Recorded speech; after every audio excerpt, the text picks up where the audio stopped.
So here's the juggle. I'm working on a story about a transgendered family with 2 little boys and 2 moms, one of whom used to be a dad.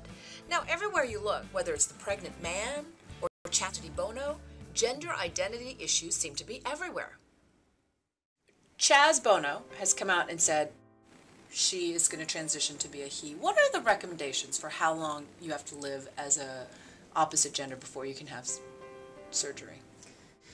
The World Professional Association for Transgender Health typically recommends that a person lives for 1 full year in their preferred gender role before they would have surgery. And was Cher supportive of Chastity/Chaz? Well, my understanding was that when Chastity came out as a lesbian, Cher was not initially supportive, but what I've been hearing, and I've been interviewed a number of times over the last couple of days from different people, and what I've heard is Cher is incredibly supportive of Chaz coming out as man. That's great. And how do I talk to my children about these issues? They're very confusing, even to adults. How do you explain it to kids? You know what's incredible is they're less confusing for kids.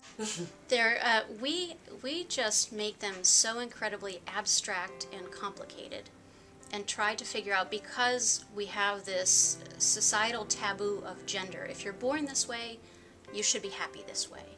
And children don't necessarily understand that. Children, in their concrete minds, can say, oh, well, that's what makes you... So you have a girl inside. Okay, well, then I guess you should have a girl outside, or vice versa. What is the most concrete, child-appropriate, age-appropriate way to speak to like an 8-year-old about these issues? What would you say about who Chloe Prince is, the fact that she used to be a man and now she's a woman? That she used to be a man on the outside, and she had a woman on the inside, and she needed to let the woman on the inside out. And most kids at that age will say, okay, that makes sense. And then if you need a little bit more information, then you can say things like, sometimes, most of the time, people are very comfortable with the bodies that they were born into, but sometimes they're not. And so the good news is we have ways to fix that. My story on Chloe Prince, the transgendered mom, is set to air on primetime July 7th. But if you want to weigh in on this story, check out Juju Juggles on abcnews.com, Facebook, or Twitter. Search word Juju Juggles.